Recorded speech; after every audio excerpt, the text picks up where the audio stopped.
సమాజం ఎంత ముందుకెళ్తున్నా చదువుకున్న కొందరు మృగాళ్ల బుద్ధి మాత్రం ఇంకా పాతాళంలోనే ఉంటుంది. పవిత్రమైన వైద్య వృత్తిలో ఉంటూ పైసల కోసం కడుపులోనే ఆడపిల్లలను తుంచేసేందుకు తెగబడుతున్న నిస్సిగ్గు రాకెట్ ను హైదరాబాద్ నాగోల్ పోలీసులు ఎట్టకేలకు ఛేదించారు, బట్టబయలు చేశారు. LB Nagar zone Nagole police station పరిధిలో గుట్టు చప్పుడు కాకుండా సాగుతున్న అక్రమ లింగ నిర్ధారణ పరీక్షల నెట్వర్క్ ను పోలీసులు భగ్నం చేశారు.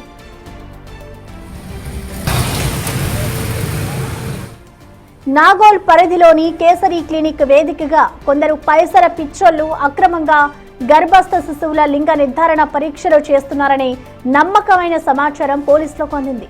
సమాచారానికి తెగులుగా మారిన ఈ ముఠాను రెడీ హ్యాండెడ్ గా పట్టుకోవడానికి పోలీసులు పక్కా ప్లాన్ చేశారు. ఒక గర్భిణితో డికాయ్ ఆపరేషన్ నిర్వహించి క్లినిక్ పై మెరుపు దాడి చేశారు.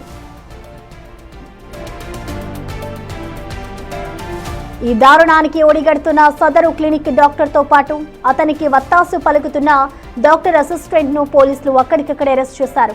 చట్టాన్ని యథేచ్ఛగా ఉల్లంఘిస్తూ ఆడపిల్లల పుట్టుకను అడ్డుకునేందుకు ప్రయత్నిస్తున్న వారిపై తీవ్రమైన పీసీపీఎన్డీటీ చట్టం కింద కఠిన కేసులు నమోదు చేశారు.